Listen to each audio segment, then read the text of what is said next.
thanks for coming back for our part 2 to the X1 pocket bike that we have going on. So I had to skip ahead a couple of steps that I did not record. I actually, when I was working on this bike, as you guys already know, it had a ton of work. Well, a ton of work is an understatement, guys. Aside of the fact that everything was pink and a lot of things needed to be painted, the pink is a fluorescent paint that is used to paint on concrete.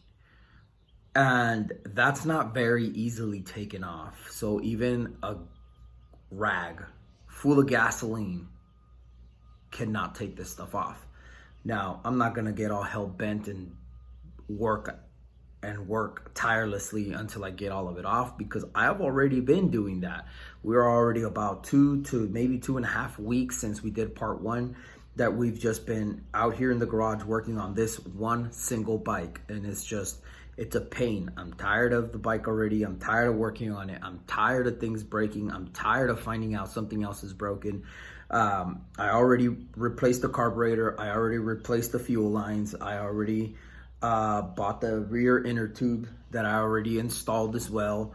I already figured out everything that was wrong with the battery and all that stuff, which was a major electrical malfunction from the previous owner. A couple of wires melted. I'll go ahead and put the clip into here at some point along the video. We have a couple things to discuss electrical wise on the actual bike itself. As of right now, I've already installed the motor. I've already put some of the parts back together from the frame. Obviously, I already redid my entire harness and made it look nice and pretty and installed it back on the bike. I threw in all the parts, fired up the motor. Motor fired up fine. However, we definitely have something else wrong with the bike. I have a feeling that the manifold either has no gasket or the gasket's completely blown out. As soon as I fired up the bike, it shot completely really high and I couldn't control it anymore. Usually when something like that happens, that means you have usually a broken manifold gasket that's allowing a bunch of air to breathe through. Now, there's a very simple solution to that. When you fire up the bike, you can shoot some carburetor cleaner around the actual parts of the manifold, and if it does have a leak, it will suck up that fluid and it will accelerate the bike more. However, this is a fresh paint job on this bike and I really don't want to ruin it. I've just already made the decision to buy the gasket and just replace it. Now, another thing I found out also was when I got this bike, it came with a key, so I figured we didn't need a key switch. However, I never tried to turn the switch on, and it was not the key for this bike. So I had to buy new keys, so now I had to wait for the new keys to arrive here as well. I already put on our new fuel cap that we knew we needed. And I also had to unpin a lot of cables and repin and solder them back together because they were just completely thrown around, guys. So right now I still have to put the exhaust on. I still have 2 body panels that I have to paint.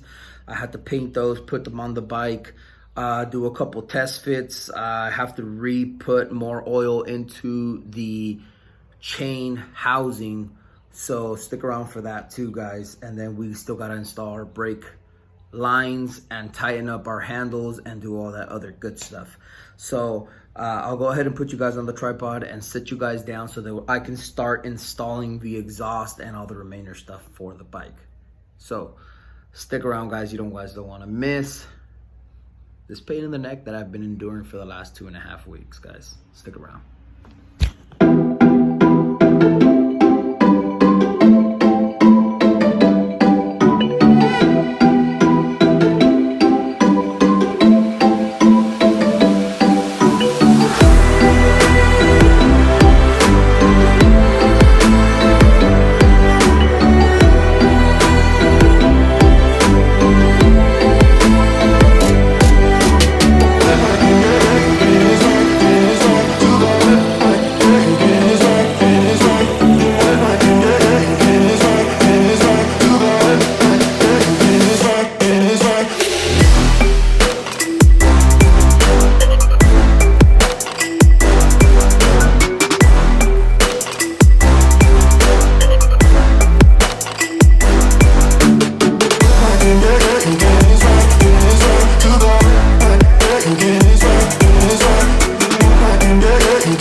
I see this a lot on these mini bikes.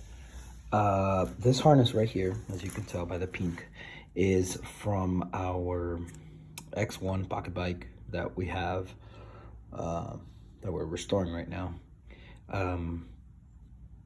As you can tell, someone, whoever owned this, was trying to do something. I have no idea what they're trying to do to begin with. And they melted. This is a ground wire right here, by the way. This one right here is a ground wire. This is where it all comes together right here. And then this right here is a power wire. And just the way they sit is how I found them. I did not remove any tape from here or anything like that. But these two wires most likely came in contact with each other and started melting. So, yeah. They completely melted each other. Now, here's the funny thing. This big plug right here goes to my battery.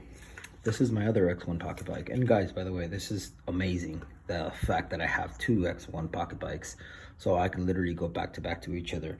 So this plug that you guys see right there is actually this pretty little plug right here. So, as you can tell, it has the power, then it has the ground, and it has two big cables to it, right? We're talking about the bigger gauge feeds to all our grounds, and then the big gauge on the powers our entire bike. Now it has a side wire, and this side wire goes to your fuse. 100% of the time, if there is a short coming from your battery, it will shoot down this smaller gauge wire and it will go directly to your fuse, and it'll blow your fuse before it starts to burn through all of your stuff. Here's my fuse plug. See, this is the best part. Fuse plug. And on the X1 pocket bikes, they're in a little case like this right here. So inside this case, you have the key switch, the fuse plug, and I believe the charging unit. So what a lot of people do, they lose the keys, or something happens where the key breaks, or something along the way that they want to jump the power on the bike, and then they do something very dumb like this, and this black and white cable that's completely toasted, this is an all black cable, and this is a black and white cable. This is where the short happened, guys. This is where our short happened. And I'll tell you why. Because on one side you see a black a solid black and a black with a white stripe.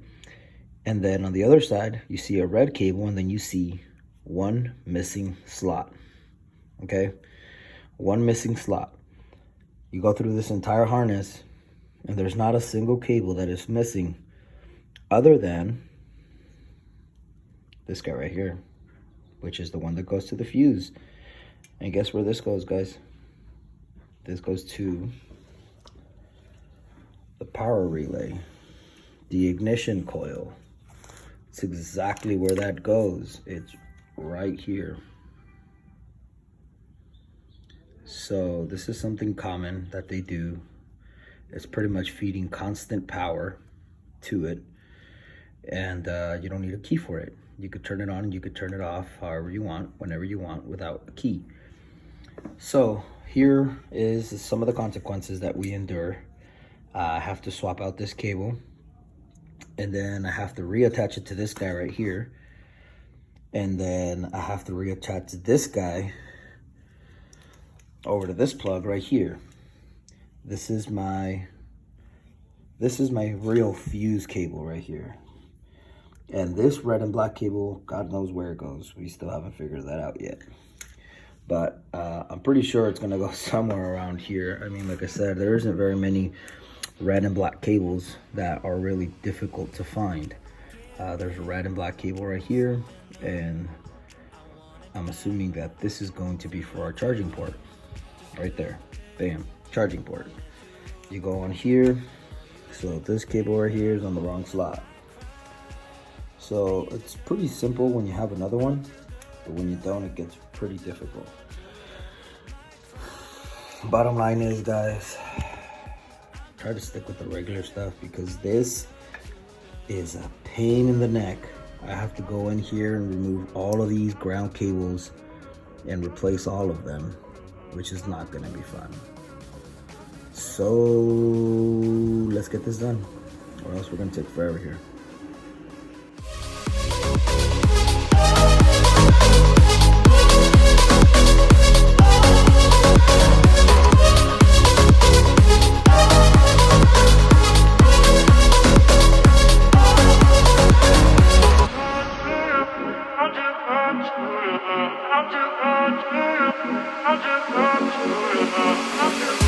Got power over me. You lock me up, don't wanna leave. Music, the little things. Without you, don't mean a thing. My crime is being too good for you. I'm too good to you. I'm too good to you. My crime is being too good for you. I'm too good to you. I'm too good to you.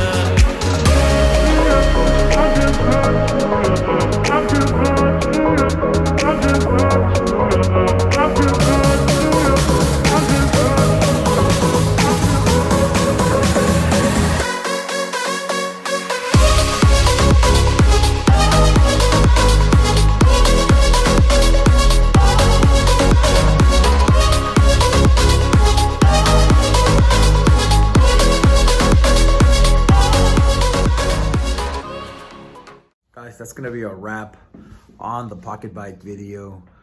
It's been a couple days that I finished the bike already, and I actually didn't do a closeout for either this bike or the other bike or the other bike. I've just been back to back to back on each bike, but the bike came out really nice. I was expecting to make a deal in order to kind of come across a fairing for the front glass for the green pocket bike, but a couple things are kind of falling through there a little bit, so sucks, but we'll see what happens. It's not for sure yet, but one thing is for sure, the bike came out amazing. It runs and rides really, really well, and for the amount of trauma the bike has been through, it's pretty surprising.